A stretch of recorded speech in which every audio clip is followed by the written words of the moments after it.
Winston's greatest pleasure in life was in his work.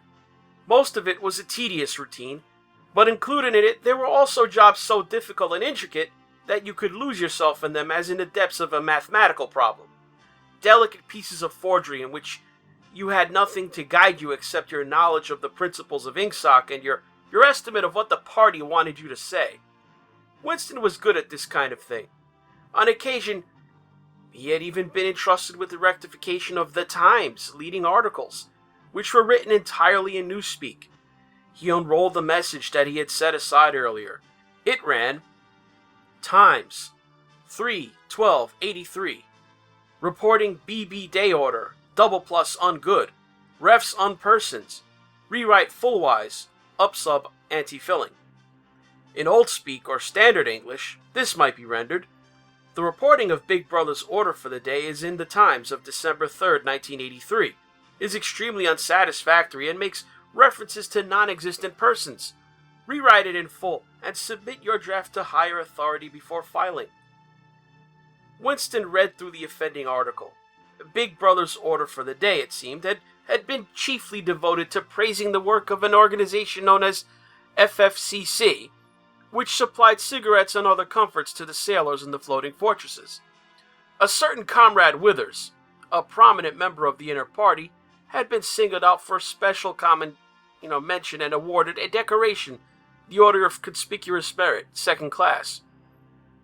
3 months later, FFCC had suddenly been dissolved with no reasons given. One could assume that Withers and his associates were now in disgrace, but there had been no report on the matter in the press or on the telescreen. That was to be expected, since it was unusual for political offenders to be put on trial or even publicly denounced. The great purges involving thousands of people with public trials of traitors and thought criminals who made abject confession of their crimes and were afterwards executed were special showpieces not occurring oftener than once in a couple years. More commonly, people who had incurred the displeasure of the party simply disappeared and were never heard of again. One never had the smallest clue as to what had happened to them. In some cases, they might not even be dead. Perhaps 30 people personally known to Winston, not counting his parents, had disappeared at one time or another. Winston stroked his nose gently with a paperclip. In the cubicle across the way, Comrade Tillotson was still crouching secretively over his... He raised his head for a moment. Again, the hostile spectacle flash. Winston wondered whether Comrade Tillotson was engaged on the same job as himself. It was perfectly possible. So tricky a piece of work, would never be entrusted to a single person. On the other hand, to turn it over to a committee would be to admit openly that an act of fabrication was taking place. Very likely as many as a dozen people were now working away on rival versions of what Big Brother had actually said. And presently some master brain in the inner party would select this version or that, would re-edit it, and set it in motion the complex processes of cross-referencing that would be required, and then the chosen lie would pass into the permanent records and become truth. Winston did not know why Withers had been disgraced. Perhaps it was for corruption or incompetence. Perhaps Big Brother was merely getting rid of a too popular subordinate. Perhaps Withers or someone close to him had been suspected of heretical tendencies. Or perhaps, what was likeliest of all, the thing had simply happened because purges and vaporizations were a necessary part of the mechanics of government.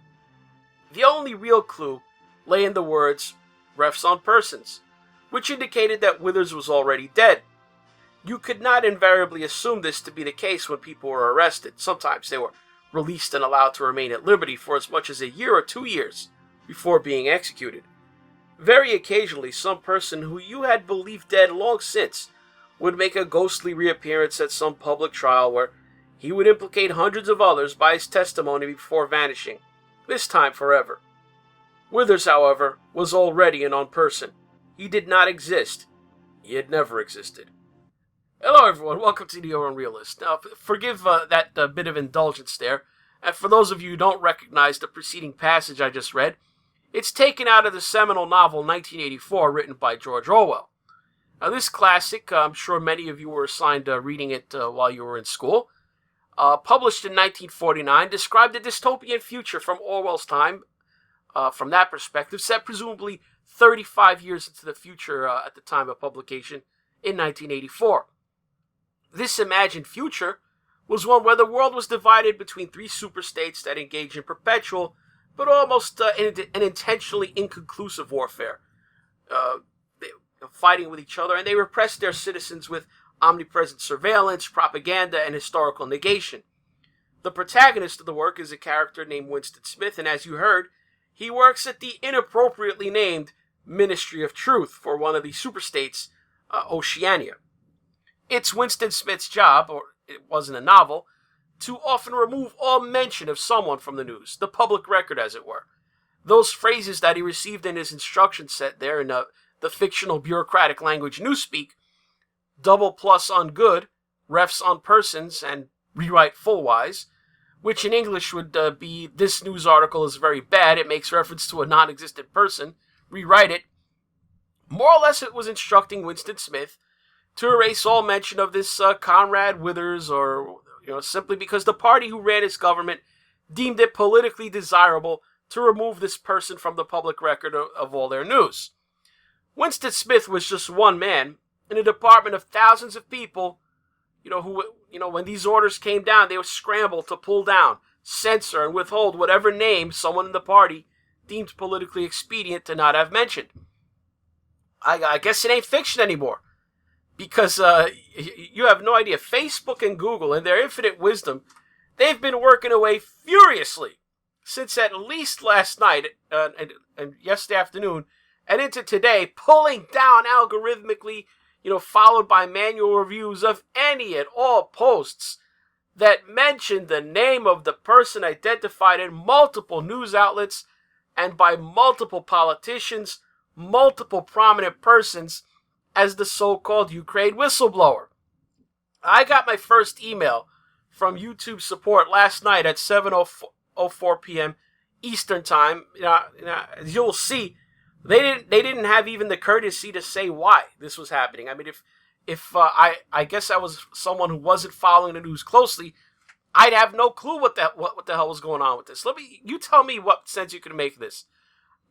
How would you make sense of this vague and completely irrelevant text if you didn't figure out what the real reason behind it was? Hi. Our community guidelines and YouTube policies are our ground rules for keeping YouTube safe for everyone. Your video was flagged for review. Because the video doesn't contain enough context for us to determine if it violates our guidelines, your video is now only visible to you. However, you can make changes to address this and re-upload it again to the same URL. Context is very important for all videos, but particularly when posting graphic content. Please add key details to the video that will help viewers understand the context of your content.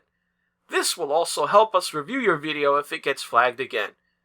The video they made reference to was one I uploaded 10 days ago on October 31st, titled, Possible Ukraine Whistleblower Exposed? ?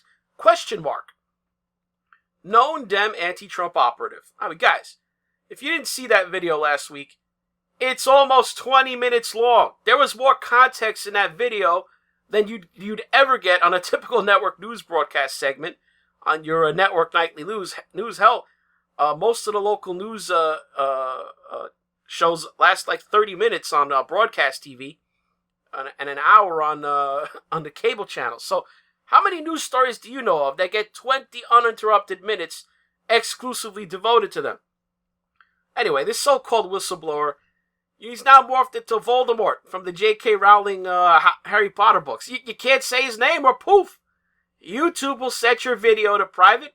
Facebook will just ban the post outright. I mean, Facebook put out a statement yesterday just saying outright, any mention of the potential whistleblower's name violates our coordinating harm policy, which prohibits content outing of witnesses, informants, or activists. We are removing any and all mentions of the potential whistleblower's name and will revisit this decision should their name be widely published in the media or used by public figures in debate. I mean, are you kidding me?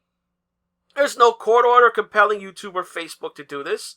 There is no law, no feature of the whistleblower protection statute placing any burden of maintaining anonymity on anyone apart from giving the Inspector General the discretion to withhold a name. My video was forced into a locked private state by YouTube. Tim Pool's video mentioning this person's name was forced into a locked private state by YouTube. Matt Christensen and Rebecca from Blonde in the Belly of the Beast, the video of their Sunday podcast was forced into a locked private state by YouTube, in which at some point they mentioned the guy's name. Anthony Brian Logan, his video was forced into a locked private state by YouTube. Breitbart had 4 of their Ukraine whistleblower articles pulled down by Facebook. And this is complete and total bullcrap. This name has been tweeted about on Twitter since the beginning of October. It was first published in a news article since the end of October, when Real Clear Politics was the first news organization to report the potential identity of the Ukraine so-called whistleblower. This person's name has been in the public domain as potentially being the Ukraine so-called whistleblower, for just about 2 weeks now. If you're just going to count it from the time that Real Clear Politics first published it, how can Facebook and YouTube retroactively try and rewrite the public record? The reports might be wrong. Maybe the guy isn't the actual whistleblower. Who knows? I doubt it, but let's say the speculation is wrong and it's not him. The fact that it has been speculated by these news organizations, by politicians, by major public figures, up to and including the son of the President of the United States, that is news. So now Facebook and YouTube are my editor?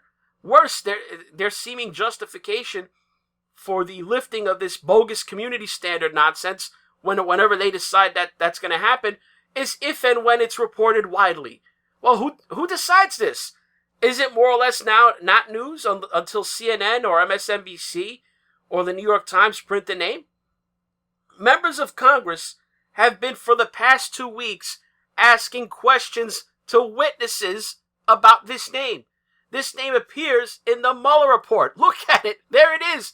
2 times in a footnote on page 71. I'm redacting it, or else YouTube is going to take this video down. The name appears in the transcript of Ambassador Taylor's testimony before Adam Schiff's Intelligence Committee. Where do Facebook and Google draw this farcical justification for retroactive news suppression? How is this done? This is in public records. This is in government documents. This is being asked about in hearings currently going on. Adam Schiff himself, he released a transcript of Ambassador Taylor's testimony. It's not redacted in that transcript. This is a new level of corporate censorship. Now news items already in the public domain are subject to their active and deliberate suppression. How is this not a full-blown editorial or publishing role that is not in conflict with their claimed status of a neutral public forum under Section 231 of the Communications Decency Act? Adam Schiff, he has no power to dictate what I or any other poster to YouTube or Facebook report on. Facebook and YouTube screwed up big time on this. Anyway, if you want to see my video where I talk about the possibility that the identity of the whistleblower is the specific person who apparently is now he who must not be named, it's still up at my BitChute channel and up on my at my minds.com channel if that's your where you are. So if you haven't seen it, be sure to head over to one of those, check it out, subscribe to those channels too if you have an account in either BitChute or Minds. Because look at this, on YouTube and Facebook, they don't allow you to see, hear, or read the news. Unbelievable. That's all for this New Unrealist. If you want to help the channel, do me a favor, hit like for this video, leave a comment below, mash down the subscribe button if you're not already subbed to the channel, and click on that notification bell. Put it on the all setting if you want to keep up with the newer content at least the content that YouTube allows you. So if you want to contribute directly to the channel and toss your hard-earned dollars or your Choco ration into the tip jar, follow the links below to Patreon, Subscribestar, or PayPal. If you watch this on BitChute, you can just click on the green tip pledge button on the video player. And don't forget, to subscribe on BitChute either. Let's get that channel up and running in case this becomes the new normal. Big social media dictating the news on a platform-wide scale, even for old news. Thanks for watching.